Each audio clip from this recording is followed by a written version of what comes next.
बच्चों अपन एक नई इकाई लेके आए हैं आपके सामने। प्लांट फिजियोलॉजी यानी पादप कार्य की सेकंड पार्ट है। उसके अपन इंपॉर्टेंट क्वेश्चन पढ़ेंगे। इसके लगभग 140 क्वेश्चन, ये 5 नंबर की इकाई है बोर्ड के अंदर। तो अपन क्या एक एक क्वेश्चन को करते जाएंगे और आंसर भी देते जाएंगे। तो प्लांट फिजियोलॉजी के 3 यूनिट्स है, प्रकाश संश्लेषण, श्वसन और पादप वृद्धि। तो अपन जो इकाई पढ़ रहे हैं उसका नाम है पादप कार्य। अगर आपको ये तीनों चैप्टर अच्छे से याद है, पहला चैप्टर तो है प्रकाश संश्लेषण, दूसरा है श्वसन और तीसरा है, पहला प्रकाश संश्लेषण है, दूसरा श्वसन है और तीसरा है पादप वृद्धि। इसमें हार्मोन है, 5 हार्मोन है वो है। तो अपन क्या करेंगे, तीनों चैप्टर पढ़ेंगे। अगर आपको अच्छे से याद है तो आप आंसर दे दोगे, नहीं तो आप आंसर नहीं दे पाओगे। ठीक है, तो अपन इसके साथ में आपका टेस्ट भी हो जाएगा कि भाई क्या है आपकी स्थिति, वो भी आपको पता चल जाएगी। अपन क्वेश्चन करते जाएंगे 1 बाय 1। साइटोक्रोम में कौन सी धातु होती है? पहला क्वेश्चन बहुत सिंपल है, साइटोक्रोम में कौन सी धातु होती है? जो साइटोक्रोम है उसमें कौन सी धातु होती है? बच्चों आंसर बताओ क्या होती है, कमेंट बॉक्स में लिखो। तो अपने पास उत्तर है लोहा। कौन सी धातु होती है? साइटोक्रोम में लोहा धातु होती है, ध्यान रखना है अपने को। दूसरा है क्रेंच प्रकार की आकार की कौन से पर्ण में पाई जाती हैं? जो क्रेंच है वो एक जर्मन शब्द है, क्रेंच का मतलब होता है माला। क्रेंच प्रकार की आकार की कौन से पर्ण में पाई जाती हैं? कौन से पादपों में पाई जाती हैं? तो आपके पास ऑप्शन होता है C3, C4। तो अपने को C4 राइट करना है। C4 पादपों में क्रेंच प्रकार की आकार की होती हैं। क्रेंच प्रकार की आकार की में 2 तरह की कोशिकाएं होती हैं। एक का नाम होता है मेसोफिल कोशिका, पर्णमध्युक्त कोशिका, और दूसरी होती है जिसका नाम होता है बंडल सी सेल, यानी कि आपको बताना है पुल आच्छादित कोशिका, बंडल सी सेल। 2 टाइप की कोशिकाएं होती हैं। ठीक है, तो क्रेंच प्रकार की आकार की हर कोई पादप नहीं होती है। कुछ पौधे हैं जैसे गन्ना है, मक्का है, अमरंथस है, यूफोर्बिया है, इनके एग्जाम्पल भी पूछे जाते हैं। फिर उसके बाद तीसरा क्वेश्चन है क्लोरोप्लास्ट की द्विरूपता भी कौन से पादपों में पाई जाती है?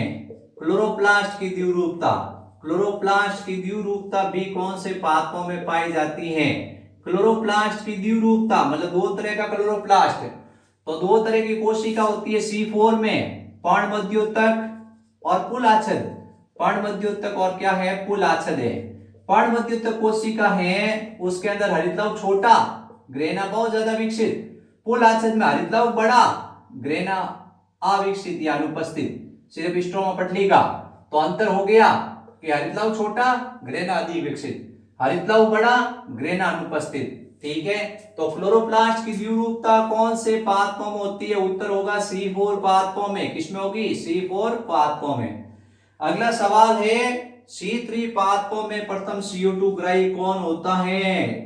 अगर आपको प्रकाश संश्लेषण याद है तब आप उत्तर दे पाओगे। C3 पादपों में, C3 पादपों में प्रथम CO2 ग्राही, प्रथम CO2 ग्राही, प्रथम CO2 ग्राही C3 पादपों में प्रथम CO2 ग्राही होता है RUBP, ribulose 1,5 diphosphate, ribulose 1,5 diphosphate, ये प्रथम CO2 ग्राही होता है। सवाल आता है 4 नंबर का, 2 नंबर का सवाल आता है C3 और C4 पादप में अंतर बताओ, ये अपने को ध्यान रखना है। फिर अगला सवाल है प्रकाशिक अभिक्रिया कहां होती है? प्रकाशिक अभिक्रिया बहुत बार आ रखा है एग्जाम के अंदर, प्रकाशिक अभिक्रिया कहां होती है? अपन उत्तर लिख देते हैं हरित लवक में। हरित लवक में कहां? हरित लवक में कहां? हरित लवक के ग्रेना में। कहां होती है? हरित लवक के ग्रेना में। फिर अप्रकाशिक अभिक्रिया कहां होती है? अप्रकाशिक अभिक्रिया कहां होती है? तो आपका उत्तर होगा हरित लवक के स्ट्रोमा में। कहां होगी? स्ट्रोमा में। ये दोनों सवाल इंपॉर्टेंट है, पूछे जाते हैं, सीधे पुटअप होते हैं। प्रकाशिक अभिक्रिया कहां होती है? बच्चा तुरंत बता देता है हरित लवक के ग्रेना भाग में। और अप्रकाशिक अभिक्रिया कहां होती है? हरित लवक के स्ट्रोमा भाग में। ठीक है, ये अपने को ध्यान रखना है। ये छोटे छोटे सवाल चल रहे हैं अपने। अपन क्या करेंगे, 10-10 सवाल का वीडियो बनाएंगे, छोटा छोटा वीडियो बनाएंगे, इसको पार्ट्स में डिवाइड कर देंगे ताकि आप लोग वीडियो छोटा देख लो फिर नेक्स्ट वीडियो देख लो। नहीं तो बड़ा क्या होता है, 1.5 घंटे का 1-1 घंटे का वीडियो क्या होता है, बच्चे देख के बोर हो जाते हैं। मैं छोटा सा वीडियो बनाऊंगा 10 सवाल का, 6 सवाल हो गए हैं। अगला सवाल है, जीव द्रव्य श्वसन में आधारी पदार्थ क्या है? जीव द्रव्य श्वसन में आधारी पदार्थ क्या है? जीव द्रव्य श्वसन में आधारी पदार्थ क्या है? जीव द्रव्य श्वसन में आधारी पदार्थ है वो है प्रोटीन। क्या है? प्रोटीन है। जीव द्रव्य श्वसन में आधारी पदार्थ प्रोटीन है। इसमें ऑप्शन होता है प्रोटीन, कार्बोहाइड्रेट, तो अपने बताना है प्रोटीन है। अगला सवाल आपके सामने फिर है, ग्लूकोज, ये श्वसन गुणांक की परिभाषा पूछ रहा है। श्वसन गुणांक की परिभाषा, श्वसन गुणांक की परिभाषा, श्वसन गुणांक को कहते हैं आरक्यू। क्या कहते हैं? आरक्यू, रेस्पिरेटरी क्विटेंट, इसकी परिभाषा।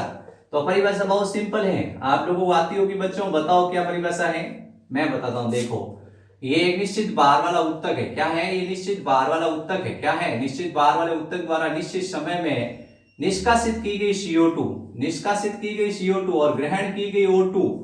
ग्रहण, श्वसन में कौन सी गैस ग्रहण करता है? ऑक्सीजन। कौन सी गैस मुक्त करता है? CO2।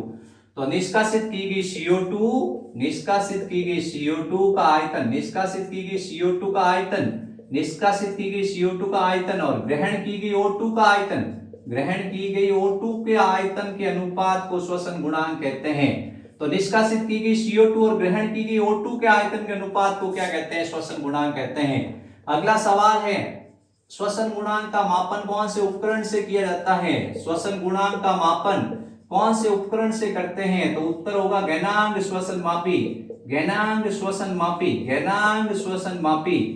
गैनांग श्वसन मापी में कौन सी धातु भरी जाती है? अगला क्वेश्चन है, गैनांग श्वसन मापी में कौन सी धातु भरी होती है? तो इसमें पारा भरा होता है। क्या भरा होता है? मरकरी। अगला सवाल है, इसमें मरकरी क्यों भरी होती है? इसमें पारा क्यों भरा होता है? क्योंकि पारे CO2 अविलय होती है। पारे के अंदर क्या होती है? CO2 अविलय होती है। तो ये अपने को ध्यान रखना है। 15 क्वेश्चन कर लेते बच्चों, वीडियो छोटा बहुत बन जाएगा। 15 क्वेश्चन तो आप झेल पाओगे आराम से और उत्तर भी दे पा रहे हो मेरे हिसाब से। जीव द्रव्य श्वसन का आधारी पदार्थ क्या है? प्रोटीन। श्वसन गुणांक की परिभाषा, निश्चित भार वाले उत्तक द्वारा निश्चित समय में निष्कासित की गई CO2 का आयतन और ग्रहण की गई O2 के आयतन के अनुपात को श्वसन गुणांक कहते हैं। श्वसन गुणांक का मापन गैनांग श्वसन मापी, गैनांग श्वसन मापी। श्वसन गुणांक है, उपकरण है, उसके अंदर कौन सा पदार्थ भरा होता है? कौन सी धातु भरी होती है? पारा। पारा है उसमें CO2 अविलय होती है, इसलिए पारा भरा होता है। ठीक है, तो ये अपने सवाल हो गए छोटे छोटे, 10 सवाल हो गए। आगे सवाल अपन पढ़ते हैं, 15 सवाल कर लेते हैं। क्या है? छोटा वीडियो बहुत ज्यादा छोटा पड़ जाएगा। अगला सवाल है, अवायवीय श्वसन का श्वसन गुणांक कितना होता है? अवायवीय श्वसन का, अवायवीय श्वसन का श्वसन गुणांक कितना होता है? अवायवीय श्वसन का श्वसन गुणांक कितना होता है? बताओ बच्चों, कितना होता है? अवायवीय श्वसन का श्वसन गुणांक कितना होता है? पहला है अनंत, दूसरा है 1.33, चौथा है अपने 0। तो आप बताओ क्या होगा? बताओ बच्चों, चारों में से क्या उत्तर भरोगे आप लोग? मैं बताता हूं, देखो C6H12O6 बनेगा CO2 plus ethyl alcohol plus ऊर्जा 2 ATP। ठीक है, तो निष्कासित की गई CO2 कितनी है? 2 है। ग्रहण की गई O2 कितनी है? 0 है, क्योंकि अवायवीय श्वसन है, इसमें ऑक्सीजन ग्रहण नहीं करते हैं। अवायवीय श्वसन में ऑक्सीजन ग्रहण नहीं की जाती है। तो ऑक्सीजन का आयतन कितना आया? 0। कितना आया? अब 2 है, इसमें 0 का भाग 2, कितना उत्तर आएगा? कमेंट बॉक्स में लिखो, लिखो बच्चों। आपको अगर ये पहाड़ा आता है तो आप उत्तर लिख दोगे। आपने 0 का पहाड़ा बोलना, आपको 2 कब आएगा? 0 एकम 0, 0 दूनी 0, 0 तिया 0 और अनंत बार बोलोगे तब 0 आएगा। क्या आएगा? 2 आएगा। तो इसका उत्तर होगा अवायवीय श्वसन का श्वसन गुणांक होता है अनंत। कितना होता है? इंफिनिटिव। सवाल आगे, अनंत क्यों होता है? क्यों होता है अनंत? तो आप उत्तर बताओगे। क्यों का उत्तर है ऑक्सीजन ग्रहण नहीं कर रहा है। ऑक्सीजन क्या है? 0 है। ऑक्सीजन क्या है? 0 है। ऑक्सीजन ग्रहण नहीं की जाती है। अवायवीय श्वसन का मतलब है ऑक्सीजन ग्रहण नहीं की जाती है।